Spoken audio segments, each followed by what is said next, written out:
كتب على الذين من قبلكم لعلكم تتقون আল্লাহ রাব্বুল আলামিন বলেন ও পৃথিবীর বন্ধুবান্ধী পূর্বের জামানার নবীর উম্মতদেরকে যেমন আমি সিয়াম রোজার বিধান যেমন দিয়েছিলাম ঠিক তোমাদের ঘরে আল্লাহ মাহে রমজান হিসাবে রোজার বিধান দিয়েছি। কেন দিলাম, কিসের জন্য দিলাম? আল্লাহ প্রশ্ন করে প্রশ্নের জবাব দিচ্ছেন লাআল্লাকুম তাত্তাকুন। আমি আল্লাহ রাব্বুল আলামিন তোমাদেরকে এক মাস 30 দিন মাহে রমজান এই জন্য দিলাম যে রমজানের মাধ্যমে তোমরা মুত্তাকি হইতে পারবা। রোজার মাধ্যমে তোমরা তোমাদের নামটা মুত্তাকিদের কাতারে লেখাইবা।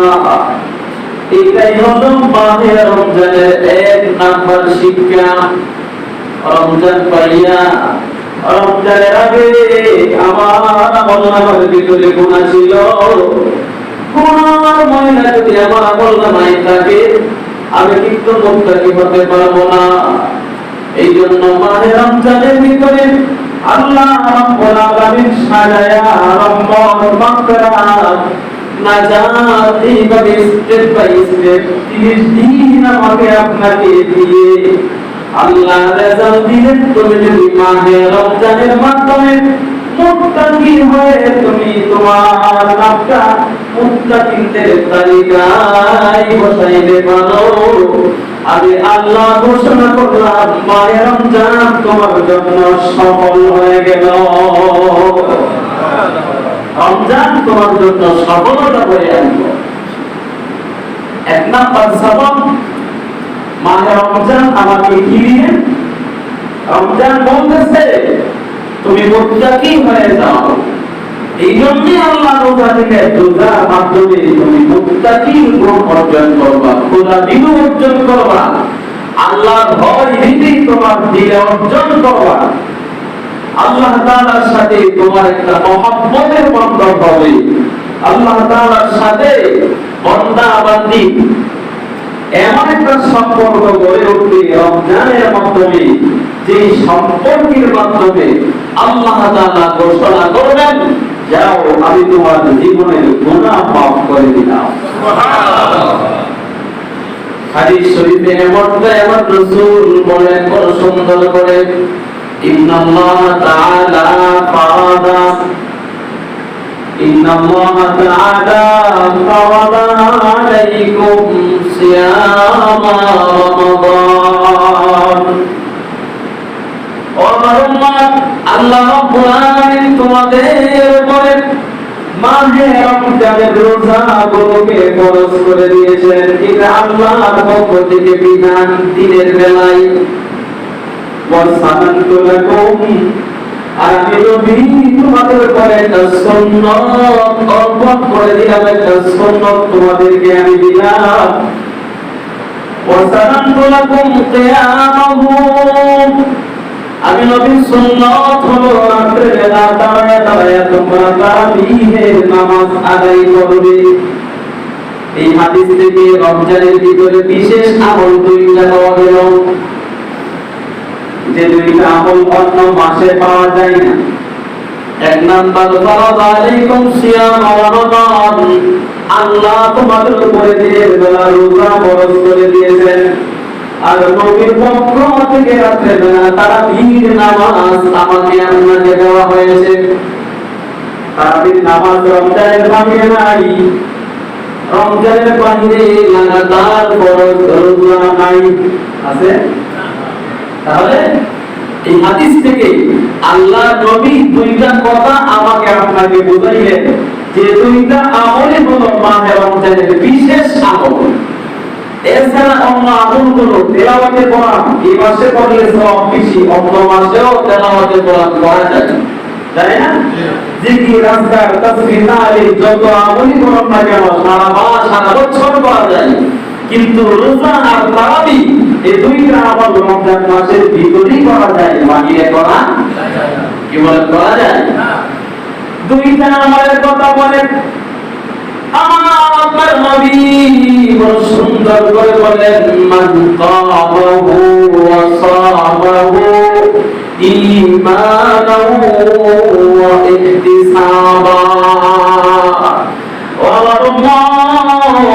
এই রমজানের ভিতরে আমার জীবনে দুইটা আমল ঠিক ভাবে করতে পারবে। শব্দ দুইটা লাগায় দিতে, ঠিক ভাবে করতে পারবে। ঈমান ওয়া ইহতিসাবা, ঈমানের সাথে এবং ইয়াকিনের সাথে। কথা বুঝলেন? কিসের সাথে? মান সামাহু ফিল ইয়াওম, দিনের বেলা রোজা রাখবে ঈমানের সাথে ইয়াকিনের সাথে। ওয়া কামাহু ফিল লাইল, রাত্রে বেলা তারাবির নামাজ পড়বে ঈমানের সাথে ইয়াকিনের সাথে। ঠিক ভাবে যেভাবে করার কথা বলা হয়েছে ঠিক তেমনি ভাবে করবে। আমার নবী বলেন, তারা রমজান মাস যদি দুইটা আমল আমার কোন উম্মত করে দিতে পারে ঠিক ভাবে, আমি রাসূল বলে দিলাম আল্লাহ রাব্বুল আলামিন তাকে এমন ভাবে গুনাহ থেকে পরিষ্কার করবে, কায়াউমিন ওয়ালাদাতহু উম্মুহু, আজকের দিনে একটা শিশু পৃথিবীতে জন্মগ্রহণ করেছে, ওই শিশুর আমলনামায় যেমন একটা সগীরা গুনার চিহ্ন নাই। আল্লাহর কোন বান্দা বান্দি যদি মাহে রমজানের ভিতরে এই দুইটা আমল ঠিকভাবে আদায় করতে পারে, আমার নবী বলেন আল্লাহ ওই বান্দা বান্দিকে ছোট্ট নবজাতক শিশুর মতো গুনাহ থেকে পবিত্র বানায়া দিবে। নবীর হাদিস সত্য সুন্নাহ, কিন্তু এই আমলটায় পরিষ্কারটা আমি কোন সময় পাবো? মান সামাহু ঈমানাও ওয়া ইহতিসাবা, আমার রোজা যদি ঈমান ইহতিসাবের সাথে হয়, আমার রোজা যদি ঠিক ভাবে হয়, আমার তারাবির নামাজ যদি ঠিক ভাবে হয়, তাহলে আল্লাহর রাসূলের ঘোষণা আমার আমলনামাটা ছোট্ট বাচ্চার মতো হয়ে যাবে। নবজাতক শিশুর আমলনামার মতো আমার আমলনামা হয়ে যাবে। এই হাদিস প্রমাণ করে ইসলামের পাঁচ ভিত্তির ভিতরে 3 নাম্বার ভিত্তি রোজা। এই রোজার দ্বারা পরিষ্কার নিজের আমলনামা থেকে গুনাহ মুছে দেওয়া যায়। কথা বলেন ঠিক না? এই রোজার দ্বারা পরিষ্কার আমলনামা গুনাহ মুক্ত করা যায়। তবে আমার মুসলমান বাবাজি, আল্লাহ রাব্বুল আলামিন যে বললেন এই পুরস্কার গুলো পাওয়ার জন্য, তোমার আমলনামা থেকে গুনাহ মুক্ত করার জন্য, তোমার আমলনামাটা শিশু বাচ্চার মতো করার জন্য শর্ত হলো একটা, লাআল্লাকুম তাত্তাকুন, মুত্তাকির গুণ তোমাকে অর্জন করতে হবে। কিসের গুণ? আর মুত্তাকির গুণ আমি কিভাবে অর্জন করব? আমার দিনের বেলা রোজা, রাতের বেলা তারাবিহ যদি ঠিকভাবে আদায় হয়, তাহলেই আল্লাহ বলেন আমি তোমাকে মুত্তাকি বানিয়ে দেব, আমি তোমাকে মুত্তাকি করে দেব, আমি তোমাকে আমার মাফ করলে ওয়ালা বান্দা বান্দির লিস্টে তোমার নামটা উঠাইয়া দিব। এবার প্রশ্ন হলো মুত্তাকি কাকে বলে? একটু খুঁজে দেখি তো আগে মুত্তাকির গুণটা অর্জন করতে পারলাম কিনা। যদি মুত্তাকির গুণ অর্জন করতে পারি রোজার দ্বারা, তাহলে কিন্তু আমার রোজাগুলো সফল হয়ে গেল। আর যদি রোজা রাখলাম, তারাবির নামাজ পড়লাম, কিন্তু রোজা তারাবির নামাজের বিনিময়ে আমি মুত্তাকি হতে পারলাম না, আমার রাসূল বলেন রব্বাস সাইরিন, এমন রোজাদার আমার উম্মতের ভিতরে আছে লাইসা লাহু মিন সিয়ামিহি ইল্লাল জু, আল্লাহর পক্ষ থেকে খোদার টাকা ব্যতীত আর কোনো পুরস্কার তাকে দেওয়া হবে না। ক্ষুধার্ত টাকা দিল, আর কোন পুরস্কার সে পাবে না। তাহলে রোজাদারের ভিতরে দুই শ্রেণী হয়ে গেল। এক প্রকার রোজাদার এমন আছে, শুধু রোজা রাখলো মানে সে খাবার খেল না, উপবাস থাকলো, ক্ষুধার্ত থাকলো, এর বিনিময়ে এতটুকুই পাবে, ক্ষুধার বিনিময়ে, অন্য বিনিময় পাবে না। এখন আমি রমজানের মাধ্যমে পুরস্কার যদি পেতে চাই, রমজানের শিক্ষা হলো আমাকে মুত্তাকির গুণ অর্জন করতে হবে। এটাই মাহে রমজানের ভিতরে শিক্ষা, অর্জিত সম্পদ। মাহে রমজানের অর্জিত সম্পদ হলো আমি মুত্তাকি হব। কথা বলেন কি হব? লাআল্লাকুম তাত্তাকুন, আমি মুত্তাকি হব। এবার মুত্তাকি কাকে বলে, তাকওয়া কাকে বলে, একটু আলোচনা করি আসেন। আল্লাহ রাব্বুল আলামিন বলেন মুত্তাকি, তাকওয়া এটা এমন একটা বিষয়, তাকওয়া শব্দের শাব্দিক অর্থ হলো দিলের ভিতরে আল্লাহর ভয় সৃষ্টি করা, অন্তরের ভিতরে আল্লাহ তাআলার গোলামি অর্জন করা, আল্লাহর ভয়ে গুনাহ ছেড়ে দেওয়া। যেমন ভাবে একটু খেয়াল করে দেখেন, মাহে রমজানের ভিতরে আমি আল্লাহকে রাজি করার জন্য রোজা রেখেছি। রোজা রাখা অবস্থায় আমার ঘরের ভিতরে হালাল খাবার মওজুদ আছে। কথা বল, ঘরে কি আছে? হালাল খাবার আছে না? আমার ঘরে হালাল খাবার আছে, তরকারি আছে, চাউল আছে, ব্যবস্থা আছে, ভাত রান্না করার সব রেডি আছে। এরপরেও আমি হালাল খাবার করে মওজুদ থাকার পরেও সারাদিন আমি খেলাম না, খাবার আমি খাই নাই। আমার ঘরের ভিতরে হালাল বিবি মওজুদ আছে, ইচ্ছা করলে আমি বিবির বিছানায় যেতে পারি, কিন্তু মাহে রমজানে রোজা থাকা অবস্থায় আমি বিবির কাছে যাই নাই। হারাম বিবি কি?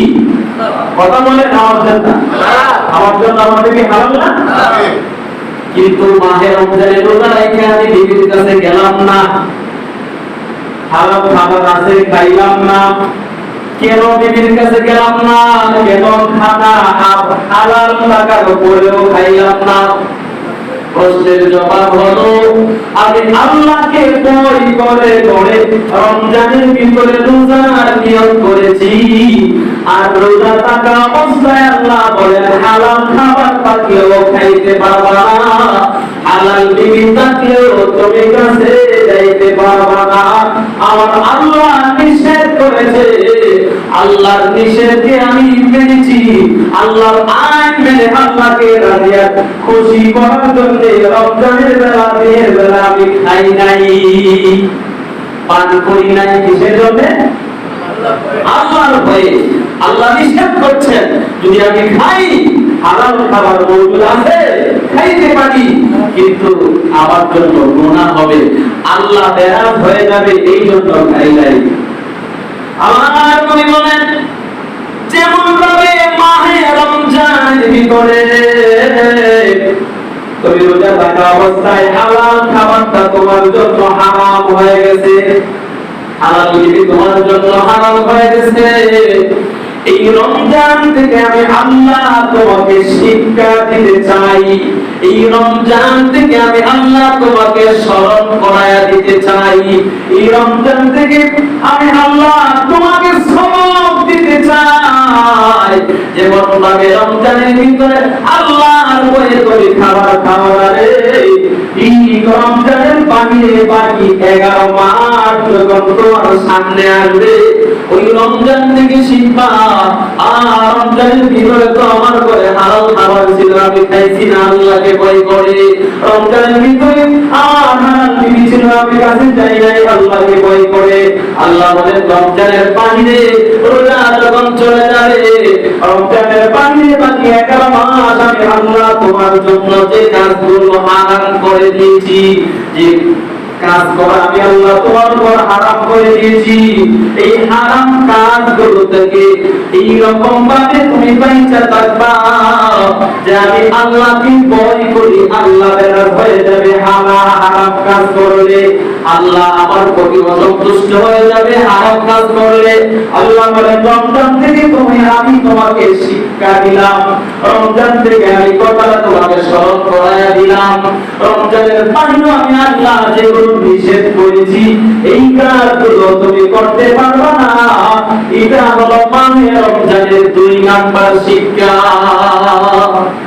কারণ রমজানের ভিতরে তুমি খাও নাই, কেন? আমি আল্লাহ নিষেধ করেছি। রমজানের বাহিরে হাজার রকমের কাজ আছে যেগুলো আমি আল্লাহ নিষেধ করেছি, এগুলো তুমি কিভাবে করো? এখানে যদি আমি আল্লাহ নিষেধ করার কারণে তুমি পান করো নাই, খাবার খাও নাই, স্ত্রীর কাছে যাও নাই, এখান থেকে শিখতে পারো না কেন? এই কথাটা তোমার ব্রেনে আসে না কেন?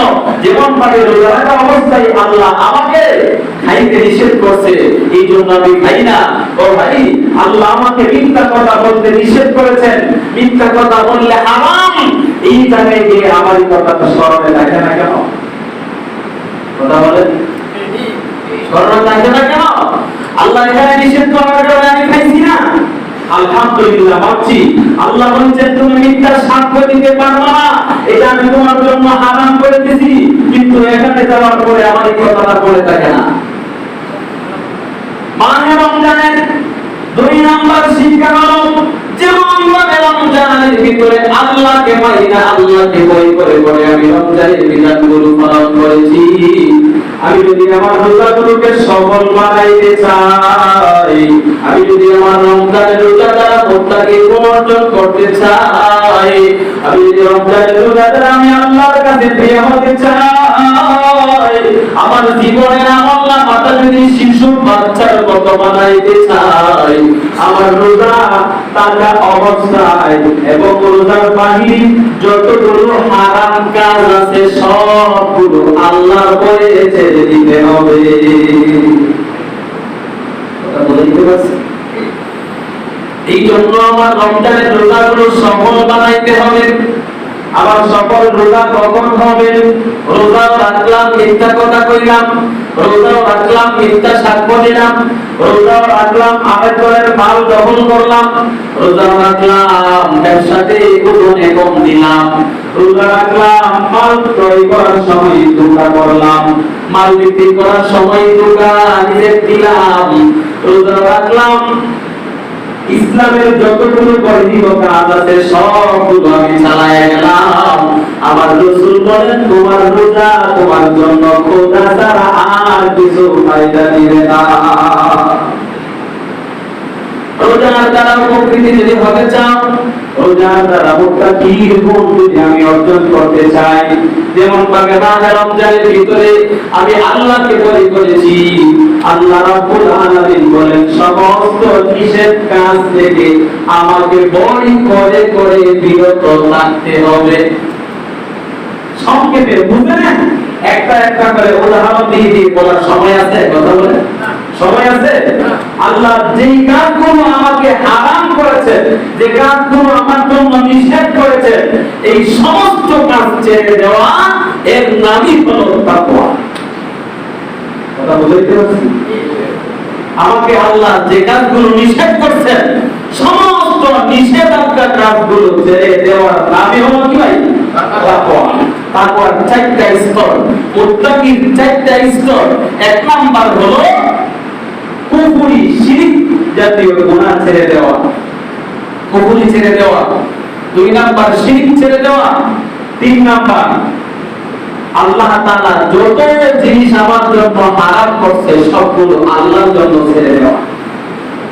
4 নাম্বার লা ইয়ানি কাজ, যেই কাজ করলে আমার আমলনামায় কবিরা গুনাহ লেখা হবে না, কিন্তু কাজটা হলো অযথা, এই কাজের কোনো ফায়দা নাই, কাজের কোনো রেজাল্ট নাই, এবং কাজ ছেড়ে দেওয়া তাকওয়ার 4 নাম্বার স্তর।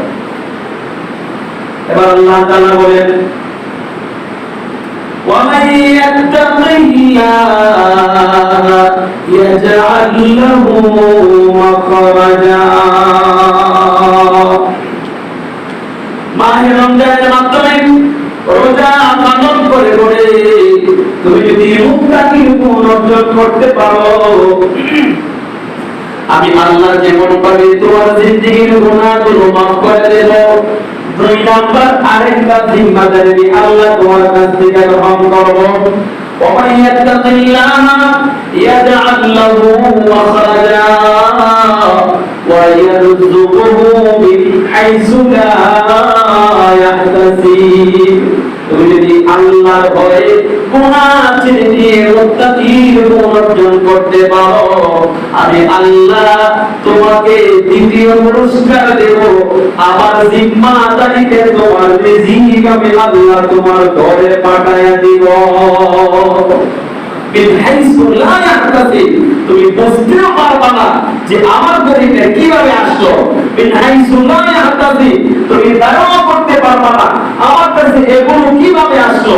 এগুলো তো আমার চোখের সামনে না, এগুলো তো আসার কথা না, এটা কিভাবে আসলো এই চিন্তাই তুমি করতে পারবা না। আল্লাহ বলেন মাইয়াত্তাকিল্লাহা ইয়াজআল লাহু মাখরাজা, তার রিজিকের সকল রাস্তা আমি খুলে দেব এবং এমন ভাবে তার কাছে রিজিক পৌঁছাইবো সে ধারণা করতে পারবে না, বুঝতেও পারবে না, চিন্তাও করতে পারবে না।